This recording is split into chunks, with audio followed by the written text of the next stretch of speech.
কি ব্যাপার?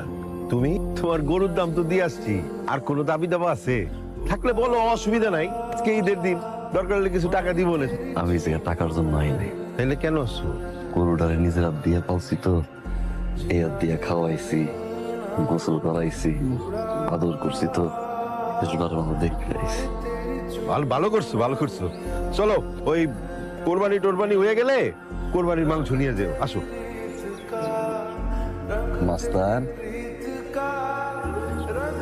এরা তোরে ঠিকঠাক মতো আদর করছে, কথা কবি না, রাগ করছো, আমি তো ভালো নাই রে। তোরে ছাড়া আমি কেমনে ভালো করি, বুকটা খালি হয়ে গেছে।